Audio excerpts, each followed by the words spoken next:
How can you make extra money as an academic?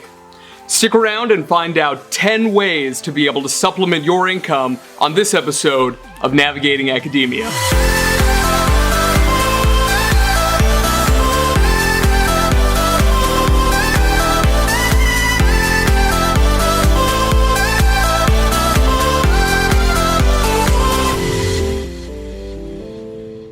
What's up, everybody? My name is Dr. Phoenix Singh, and I want to welcome you to Navigating Academia, your leading source for guidance on how to advance your career in academia. As always, I appreciate the love, so please do like and share this video with your colleagues and students, subscribe to our channel, hit that bell, and comment below. You can follow me on social media at the accounts below. So let's jump right in. Today we're going to be discussing 10 ways that you can make extra money as an academic.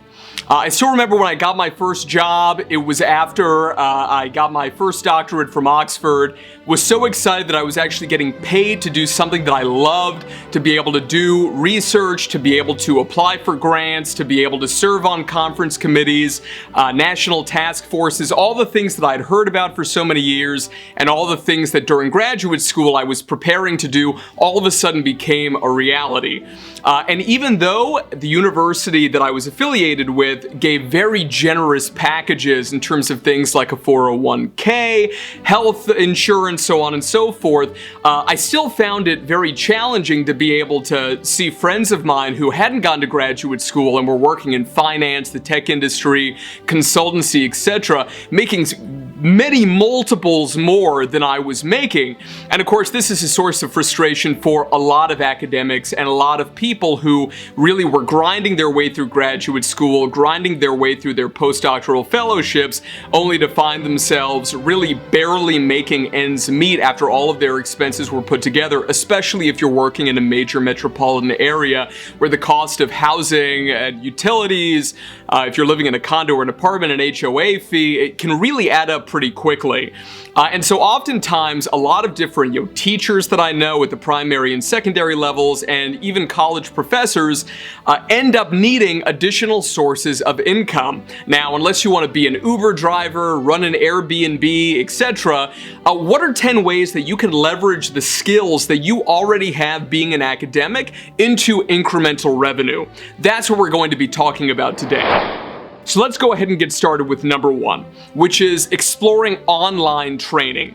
Now, there's different kinds of online training. One of them is called on-demand online training. And this is the form of online training where essentially you're pre-recording something and then it's being sold in kind of a canned fashion insofar as people can watch it any time. And the big blessing for this is that folks who are international, or let's say that you're on the East Coast in the United States, folks several time zones over on the West Coast of the United States can watch it anytime. People are very busy, right? They've got clinical work or, academic obligations. They've got their families and their pets, etc. Oftentimes the last thing that they're thinking about at 2 p.m. in the afternoon is doing training. Also, it's something where not only can they watch it any time of day, but they can rewatch it. They can watch an hour at a time. If they didn't understand something, that's okay. They've got access to that. Now, the big drawback, of course, is that there is really no interactivity. However, usually, and especially you as a trainer, you want to make it clear that people can contact you after watching your training, and you should consider that as something that you're getting paid for, not only any commission that you get, right, any royalties based on the sale of the on-demand training, but also corresponding with people after the fact is kind of key, and it helps you build your network. So that's on-demand training, but there's also live webinar training, and this is literally just like the name suggests. It's live. It uses a webinar platform, a WebEx, a Zoom. There are literally many dozens of webinar platforms that are being utilized these days, and these webinars are great because they're interactive. You can have a big room of people, you can have a tiny little intimate setting, and it's something where you can really get to know the people in the room. You can gauge your audience. Let's say that everybody in the room is interested in a specific area of your field. Even though your training may be this big umbrella training, you can really kind of change the way that you're speaking, change the terminology you're using to be able to really appeal to that group. And this can be a really huge blessing. And regardless of which of these strategies you use, right? So on-demand training, which has all these pros and cons, live webinar training, which is interactive, but of course people really need to be either in the same time zone, or if they're in a different time zone, it could be really inconvenient for them. I used to have a lot of people in my live webinars in Australia, so it's like literally a half-day difference. And this happens. You'll also have people in, let's say you're in the States and they're in Europe, you know, they're 5 to 7 hours ahead. So it's important to take that into consideration and even express gratitude for the people staying up late or waking up early to be able to see, you know, your training. It's very generous of them to do that. And be very open to questions. Leave enough time for them at the end of the webinar. Don't talk until the very last second. There's a lot of best practices in online training. Maybe we'll do a video on that as well. But in terms of after you've made these trainings, a big error that I've seen people make is essentially they'll develop these trainings and then they try to sell and market them themselves. They say, well, you know, I know this field better than anybody else, so I'm going to make these training videos, put them online, and then people are going to buy them, and I'm going to supplement my income by, you know, 5-10 grand a year, or maybe even more because I did great trainings. Now remember, we always overestimate what the interest is going to be in our trainings, and we always think that we're the best trainers of all time, when in actuality, it may be something where we're kind of par for the course, we're average trainers. And again, there are a lot of best practices when it comes to online training that can maximize the impact that you're going to have and make you hopefully somebody's favorite trainer. I think that that's really a key thing. And to be able to kind of specialize to the extent that you've got a niche. It's umbrella, but it's not too umbrella to the point where you're trying to do too much for too many people. And remember, we can't be everything for everyone. My guidance though is to be able to team up with a current online training provider who essentially, yeah, they're going to take, I mean, a minimum of 50%. You know, it would be very generous if they gave 50%, but it's usually going to be anywhere between 20 to 35%, and usually that you're going to end up keeping, and you should be okay with that because somebody else is handling all the sales, all the marketing, all the e-commerce, literally everything. And that is a huge blessing because it's a passive income stream, especially if you've got on-demand trainings. In terms of the live webinars, it's something where, you know, obviously you're going to need to coordinate with someone, and usually they're going to have staff who can help facilitate that training. Otherwise, you know, you're going to have to handle all the customer service. You're going to have 10% of people who don't know how to use technology. They're going to be frustrated because they can't get the technology working. There's so many things to keep in mind. Having somebody else there to do that for you and you focusing on what you're passionate about, which is delivering that training, you're going to have a great experience. The attendees are going to have a great experience, and they're going to want to come back and see you train more. And that's the name of the game. You want to develop a relationship with that online training provider. To give you one example of this, remember I used to be in forensic mental health and corrections. My number one is Global Institute of Forensic Research. Website is www.gifrinc.com. Full disclosure, I used to run that company and got really passionate about the online training. Solid source of revenue, not only for myself as a trainer, but also for the trainers that I worked with. They were incredible, and we really made something out of that, scaled it. It was a wonderful experience, and the quality is absurdly high. The company that purchased it, Multi Health Systems, has been doing an incredible job. So check them out if you want to take a look at a gold standard in that field, or if it's a field that's different than yours, you can totally still check it out. So let's go ahead and move on to number 2, which is working with speakers bureaus. Now, it's really difficult to be able to get accepted by your local speakers bureau, let alone to make a lot of money working for a speakers bureau. My real recommendation is to be able to find out what your local speakers bureau is in your city, in your county, in your region. There'll be different distributions of speakers bureaus depending on where you're located. There could be only one in the whole country. If you're in a small country, it could be something where, you know, like in the States, every major metropolitan, you know, area, you know, has a pretty thriving one. But you really need to hone your speaking skills. Speaking to other academics is very different than speaking to a more general population. You need to be including a lot of humor, including a lot of stories, anecdotes. There's really a lot to learn, and so I definitely recommend taking some courses or becoming a member of, you know, a local club or society or a meetup.com group that focuses focuses on best practices in public speaking. And also, at the beginning, if you don't get paid for taking speaking gigs, use it as almost like an open mic. Use it as a chance to be able to hone your skills, right? Practice makes perfect, and if all you're doing is sitting around waiting for paid speaking opportunities, the likelihood is that these are going to be few and far between, because you need to kind of, earn your keep, right? You need to be somebody who has kind of, gone through the process. Every person knows 10 people, and if somebody comes to one of your free talks and they really love it, you better believe that they're going to go around and tell other people. Maybe they work for a company and they say, I saw this great guy, I really want to, get him or her in here to be able to, do a training for us because, or a speech for us because it was so enjoyable. You never know who's going to be in that room. And if you really enjoy public speaking, this is a great way to be able to get potential incremental revenue. Moving on to number 3, serving on a nonprofit company's board. Now, this is a situation where you may say, wait a minute, Jay, so many of these nonprofit boards, it's almost unheard of to be able to have a paid nonprofit board member, right? It's basically unheard of. It's not done. And depending on the country that you're in, it may even be something where, it's not illegal, but it's just, regulations say you can't do it. So this really, you need to find out locally what's going on for you in terms of the system that you're going to be working within.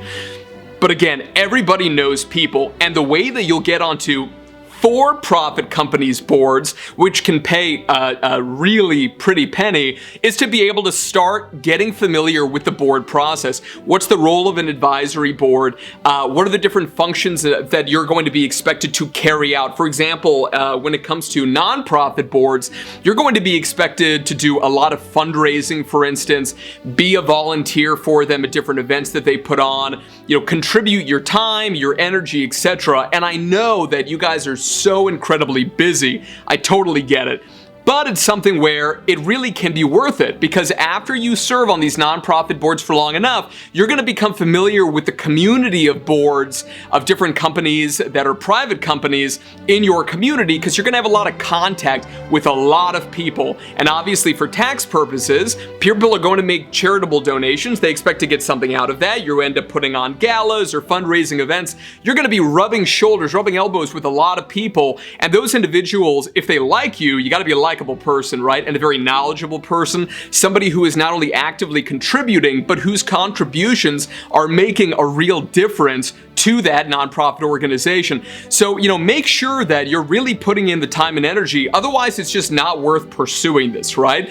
But this is a stepped strategy. Very rarely are you going to go from being, an academic to on a for-profit board getting paid buku bucks, right? It's just, you should just assume it's not going to happen, right? You really need to take the steps to get out there yourself and, just, put yourself out there. And there are websites, if you just search, nonprofit board, near me, or local companies, or seeking, or searching, or database, you're going to end up finding a variety of different online companies who specialize in just helping nonprofits find board members. And a lot of people are looking for academics because they're seen as not only highly professional, but really highly skilled and knowledgeable. So take a look at those. Number 4 is to become a consultant. And when I say a consultant, it can be leveraging any skill set that you have. So specifically though, in terms of, being a consultant, like the areas that I consult on are usually something having to do with statistics, for example, because I'm, this is one of the expertise areas that I really cultivated for myself. So I specialize in different kinds of predictive analytics. I serve as a chief data scientist for a startup, and that brings revenue in for me right now. In addition to any academic endeavors that I'm exploring, I do really a lot of work working with for-profit companies. And in terms of where I got these opportunities, all it was networking, getting to know people's pain points and letting them talk, finding out what are the things that in their company right now is really serving as a bottleneck, which is essentially something that they need to get through. They're trying to squeeze their way through it, and they need expertise. If you can find companies or, local individuals who are just doing private practice, but they can utilize your expertise and they can hire you as a consultant for example, an hour a week, and you're charging whatever, $150 to $300 an hour. Sometimes, start at a lower rate and then you can increase it over the years as you get more experience or as you cultivate that relationship with that private practice or that company. This is a good thing. Obviously, it's something where they have to actually have funds to be able to pay for it. If you're working for, let's say, a small company or a new company like a startup, this could be something that's really tough. But you can also work your way into becoming a consultant. So, for example, it can be something where, let's say that you do have some money to put into a company like a startup. You can make an investment, do something like do a convertible note, for example, and then, have it in the convertible note that if the company ends up generating such and such revenue after such and such years, then you will be hired as a paid consultant with the amount of pay to be determined at that later date. There's all kinds of arrangements you can come up with if you actually have, something of a nest egg to be able to invest in a company that has a strong goodness of fit with what you do, your skill set, your knowledge base, and you can really jump into that. So this is really a key thing here, is to be able to not just, do anything for anyone. This is kind of going to be a running theme for us. And don't do anything you don't enjoy just to be able to make the money. The quality of life is way more important, and kind of saving yourself the stress. All of us are trying to do 150% of the work with 50% of the resources. It's a phrase you're going to hear me say so many times in this series. And that's really true.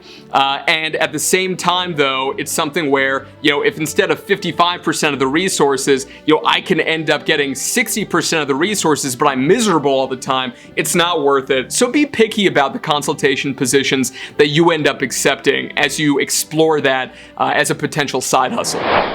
Number 5 is leveraging your abilities being an academic at both copywriting, and some people even do ghostwriting. So let me explain what these are. Copy editing, obviously, is, let's say somebody else writes an academic article, they're writing a handbook chapter, they're writing a task force report.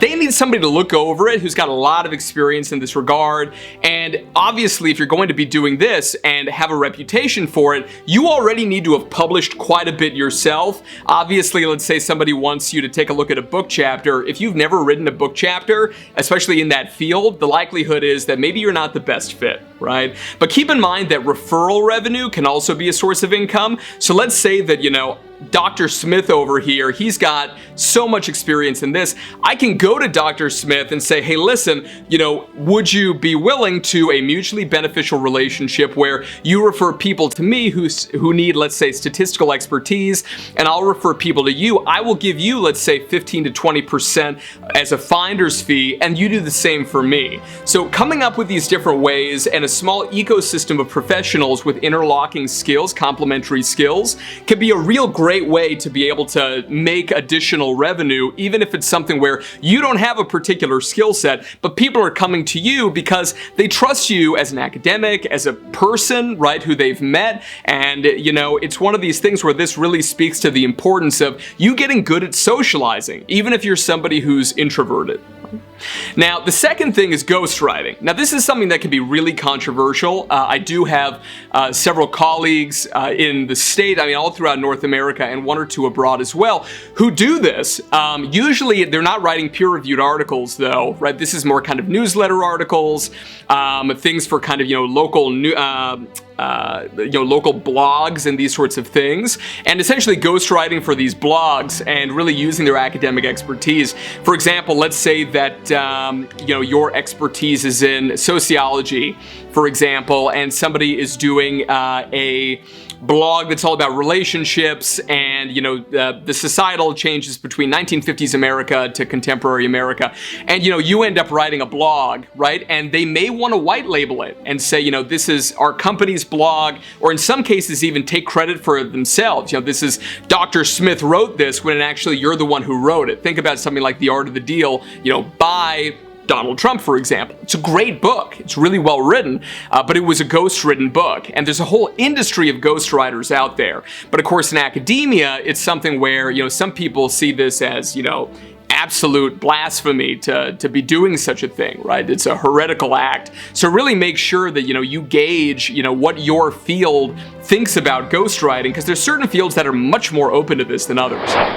Number 6 is statistical analysis. This obviously is only an area if you do statistical analysis for your specific field, right? If you're an English Lit doctorate or if you're an art history doctorate, I have many friends who are both. This isn't something that obviously, you would be doing as a consultant. But if you are in an area of academia, like I was, where statistical analysis was really kind of the bread and butter insofar as really making you an asset to other people, this is something where you can totally kind of lend your skills and become a paid consultant, both for-profit companies as well as for, colleagues who maybe, you don't know very well, you don't publish for, but let me tell you, so for example, I was in behavioral health, right? So I was in corrections and forensic mental health. However, I did a lot of paid statistical consulting for individuals in general medicine because my methodologies really lent themselves to prognostic, meaning, looking into the future, and diagnostic, meaning looking at what's already there and basically going retrospectively, seeing what was in the past, kinds of prediction. And that was my statistical expertise. So I worked with a variety of different scholars. I worked with hospitals. I worked with government agencies as a statistical consultant and got paid to be able to do that. And it was a great way to be able to make revenue, but also a great way to be able to, again, network. And in some cases, even though I was getting paid, I still ended up on the publications. I mean, that's the best of all worlds as an academic. If you can get paid and on the publications, make sure that that's in a disclosure, obviously. I say obviously, most people don't do it. But, report, let's be ethical, really try to report and disclose any financial conflicts of interest that there are. Number 7 is to be able to create a blog or a podcast. A blog, when you first start writing it, almost like a YouTube channel, right, that you're watching right now, it's something that at the end of the day, it's not going to be generating, revenue from the jump. It's just not. It's something where you really need to work at it, produce high quality content, make the blog look professional. Maybe you can have some guest writers, or you can guest write for other blogs that are much better established, and then, you can link back to yours. And in doing so, what you'll end up finding is that you build a following, especially if you're in a niche. So for example, if you're watching this video, the likelihood is you're in the field of academia. And obviously that's a niche, right? So really find your niche. And once you do that, you can also market your blog on different websites. And you can use things like, for instance, Google AdSense or a variety, honestly, of different services these days where folks will essentially post different banner ads, etc. on your website. And what this is going to do is it's going to drive revenue to you. And there's different ways that can happen. Either, per view, so you want to maximize your traffic.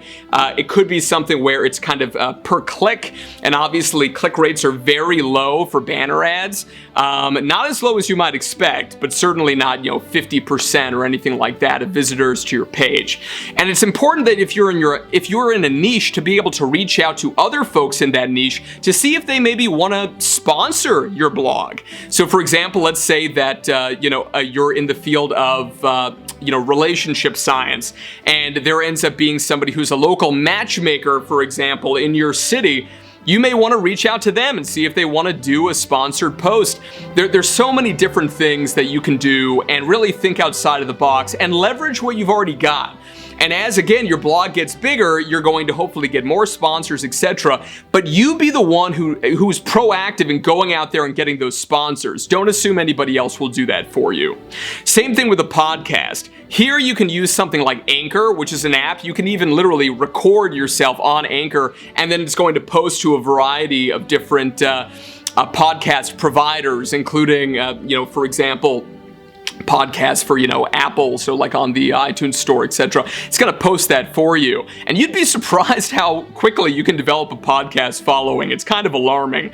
And it's one of these things where even though certain numbers may seem small for a niche, like I only have, 70 subscribers, I only have 80 subscribers, this thing only has 125 listens, and look at these other guys, they've got, thousands or tens of thousands or hundreds of thousands of subscribers or listens, for each entry. At the end of the day, it's something where you need to compare yourself to yourself yesterday and not somebody else today. Right? This is critical. Make sure that it's something where, you're not looking at other people and getting jealous. If anything, get envious. See what they're doing, see how they do things, and then try to mimic the different areas where they're very successful. So for example, even in making these videos, guys, I got so much amazing guidance by watching other videos, talking to colleagues who, have been doing this for a long time and have big followings. And, everything from my gear setup here in the studio, to essentially how I structure my videos is based on that. Don't be embarrassed to recognize your weaknesses and then move forward to be able to try to address them.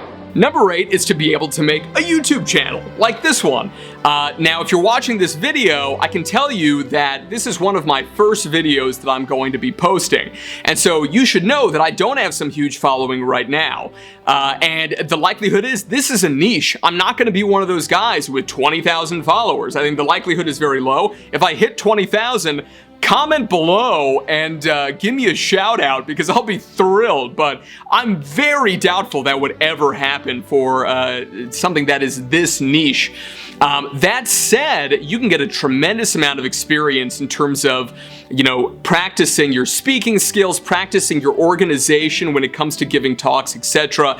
And it's something where if you get a sufficient number of views and also a sufficient amount of content actually watched in terms of hours, etc., this can be a case where you end up being able to monetize and get revenue through YouTube, which I think is a great opportunity. And this is one of these things, guys, where you never know what's going to work. So why not just give it a shot and see what happens? Just start making videos. You don't need a studio like this. You can do it with just your phone, right? There's so many, very simple microphones that you can get, simple lighting setups you can get on Amazon, tripods, etc. You can get started for cheap, and if it's working for you, you can scale up to be able to make higher quality productions. So give it a shot. Number 9 is serving as an expert witness. This is obviously something that's more going to be the case if you're in a field like medicine or, forensic mental health, where, part of our job usually is being an evaluator, doing assessments, and then, going to court to be able to present them, our professional opinions on them. So obviously, again, if you're something like an art historian, you may have significantly less opportunities for this. Now, you may think that I'm picking on English lit folks and art history folks, but this is literally because last night I spent a lot of number of hours at dinner with some friends of friends who this is what they do, right? They're PhDs in those two subjects, so it's just on the mind. So if you are a professional there, I ask you to forgive me. But serving as an expert witness can really be an opportunity to generate incremental revenue, and it's something where, again, it's good practice for assessments and evaluations that you're going to be doing, potentially on a daily basis, depending on the area that you're in. And finally, number 10 is to write a book. Now, writing a book, there's different kinds of books. You've got academic books, you've got what I would refer to as pop culture books in terms of books that are appealing more to a general audience.